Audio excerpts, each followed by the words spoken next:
Halo guys, welcome back to Duduk Cerita Podcast. Duduk Cerita adalah podcast dengan topik psikologi yang vibes-nya tuh nongkrong dan santai. Harapannya semoga awareness masyarakat terhadap psikologi itu meningkat, khususnya di mental health. mental health. Nah, terus kenapa duduk cerita? Jadi kita tuh terinspirasi dari duduk perkara yang umum di bidang hukum. Jadi ya udah kita bikin versi psikologinya. Psikologinya aja. Oke, gimana? Udah refresh Ya, setelah kita bahas teori definitif ya. Sekarang kita sesuai janji kita ini part 2-nya. Kan harusnya kalau rame part 2 ya. iya. Cuma rame nggak rame bodoh amat, part 2 aja. Karena cukup ngegantung nggak sih? Ya, kita bahas definitif yang waktu itu waktu itu cukup kompleks. Terus cara in real life-nya gimana gitu kan? Iya. Nah jadi si Eric Fromm ini juga membawa fundamental human needs. Fundamental pertama itu ada relatedness. Itu artinya itu connect to people. Connect to people. Iya, okay. itu fundamental human need. Jadi kebutuhan manusia tuh kebutuhan akan connect to people. Ya kayak karena kita makhluk Sosial, ya. Jadi introvert itu tuh nggak ada itu. Nggak. Kecenderungan introvert iya. Cuman gue setuju sih, introvert itu ya cuman kayak cara lo untuk nge-recharge energi aja. Iya memang. Iya kan, bukan yang terlalu mengkotak-kotakan diri lu sih. Iya, membatasi. Iya, karena lu mengkotakkan, jadi lu membatasi. Iya, sehingga ruang hidup lu. Ya sehingga itu jadi pola lu. Dan ketika lu berhubungan dengan orang lain itu lu jadi asing, jadi aneh. Ya lu sendiri yang iya kan? Iya, karena lu ya dari awal lu udah membatasi itu. Ya jadi ngefek ke ini juga gak sih? Stres juga gak sih? Iya, pasti. Ya lu bayangin aja POV sempit di dunia yang cukup luas ini. Luas banget Gitu kan. Terus ada transcendence. Became an active creator. Lo ngerti gak maksudnya apa? Ini yang gua berkali-kali ya, yang pernah gua kasih saran ke lu. Yang gua bilang ini loh, bikin kanvas lu sendiri. Oh, kreatif. Yeah. Lu pengen mencurahkan, mengekspresi part of ekspresi diri. Iya, lebih ke ekspresi diri sih maksudnya.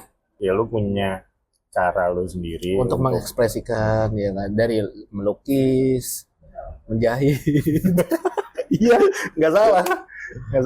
Terus apalagi motong daging. Kenapa motong daging? Itu ada seninya anjir, cara pakai pisau seperti apa lo harus kenal. Pisau-pisau yang bisa untuk motong tulang iga sama motong ceker. Jadi itu tuh human needs juga. Lu harus aktif ya, apapun kayak lu yang logik kayak lu yang apa kayak itu tuh ya human needs. Terlepas lu ya tadi lepas lu logika banget, kita ada sisi pengen berkarya, pengen ya sebenarnya poinnya tuh mengekspresikan diri. Terus kita lanjut aja kali ya. Terus rootedness itu dari akar ya. Root itu kan akar ya, akar sebuah pohon ya. Jadi balik ke akar kita asal, jadi belong to community or tradition. Balik lagi ke suku, ke bangsa dan negara. NKRI antek. Jadi itu part of human needs juga. Keinginan kita untuk berkomunitas, keinginan kita untuk diakui oleh suatu kaum, suatu bangsa, suatu suku gitu. Ya apapun lah, terlepas lu sifatnya kayak gimana. Yeah. Ada human needs itu selalu ada gitu kan. Terus dari itu muncullah identity, being me. Jadi kayak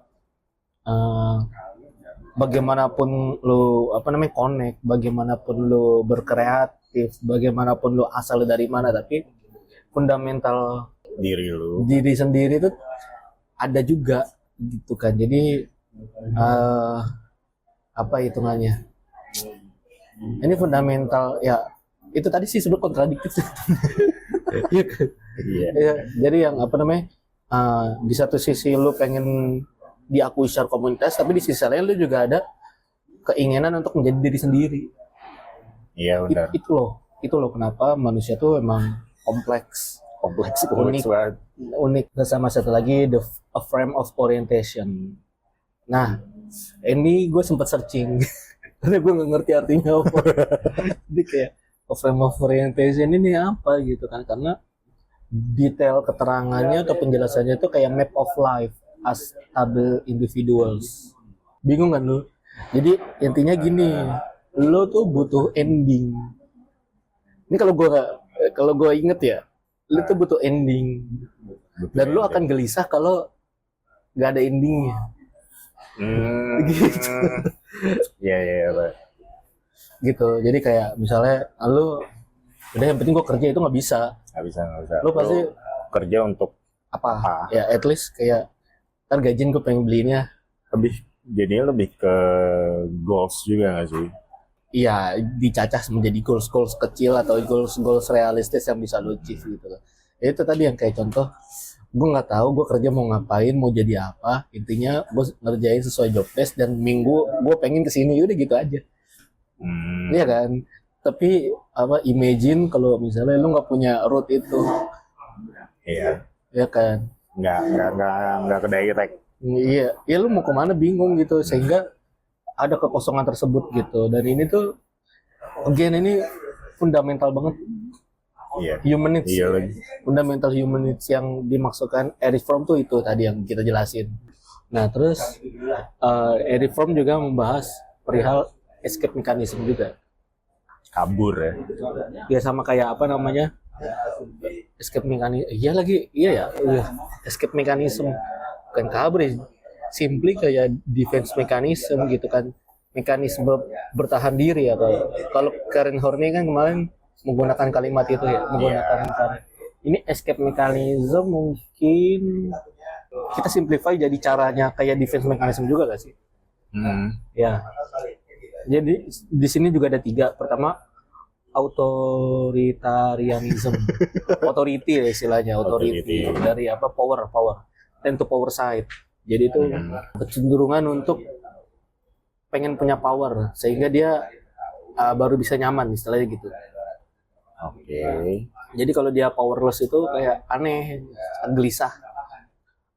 Jadi ada kecenderungan untuk mau achieve sesuatu yang lebih tinggi, biar bisa punya power dan dia bisa merasa nyaman. Terlepas power yang mau dipakai untuk hal apapun, ya udahlah itu urusan lain. Urusan lain. And to power side gitu kan. Terus ada destructiveness. Itu avoidance. Ya menghindari. Jadi kayak ini kabur. Iya kan, dan ini ya sama sebenarnya kayak defense mechanism juga gitu kan. Kabur. Terus ada automation comforting. Anggaplah political mungkin ya. Lo kerja nih pertama kali, terus ada 3 escape mechanism itu tuh. Pasti ada orang yang ketika pertama kali kerja langsung mikir gimana caranya gue bisa jadi SPV atau manager. Ya kan, ada tuh salah satunya gue. Gitu, karena gue pengen yang nyaman, yang nggak gampang kena PHK istilah gitu-gitulah. Kan itu kan, ya kan ujung-ujungnya lu mencari sesuatu kan demi kenyamanan lu. Terus kedua destructiveness gitu. Ya mungkin fresh graduate atau enggak semua orang deh. Tapi kan ketika lo kerja pertama kali bisa jadi lo ada ini kan kayak value perusahaan yang berbeda, culture yang berbeda, sehingga di situ pasti lo ngerasa shock culture ya. Sehingga ya buat lo yang nggak terbiasa mungkin at the first lo akan avoidant. Iya, karena itu beda dengan pola yang lo recognize sebelumnya gitu kan. And then yang ketiga, gue pengen adaptasi dengan itu semua. Iya, dia pengen adaptasi, dia pengen lo bisa beradaptasi. Iya, dia pengen lebih nge-comfort kan. Kalau yang tadi yang pertama tuh nge-comfortnya dengan cara power. Cari posisi setinggi-tingginya. Yang kedua dia ngerasa dia nggak comfort sehingga dia menghindari itu. Yang in a way sebenarnya nggak comfort juga ya, cuman mungkin yang menurut dia paling comfort yang itu dengan menghindar. Tapi ada yang kayak dia pengen mengcomfort jadi culture dia juga, ya itu jadinya beradaptasi. Lebih ke situ sih. Ya lebih ke situ. Perlu study case gak? Ya tadi study case aja ya. Udah ya. Udah.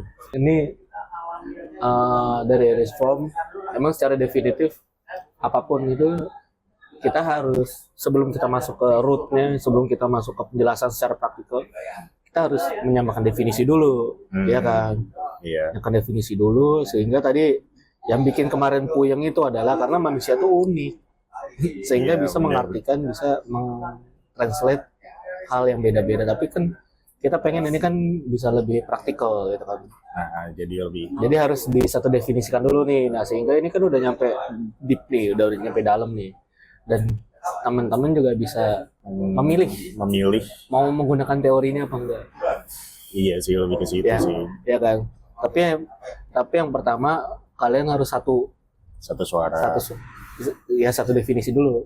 Iya. Ya kan. Bahwa kita harus tahu definisinya Erich Fromm ini. Oh, maunya si Erich tuh kayak gini gitu kan.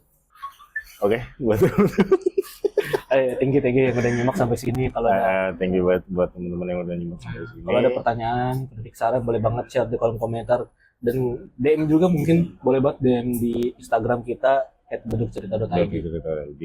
Bantu juga untuk subscribe, like and share biar teman-teman atau kerabat ya orang-orang terdekat kalian gitu ya bisa dengerin ini dan bisa pakai teori-teori ini buat nyerang teman kalian juga bisa. Oke, mungkin segitu aja dulu. Gue Diki. Gue Nopal. Mari membiasakan psikologi. Bye.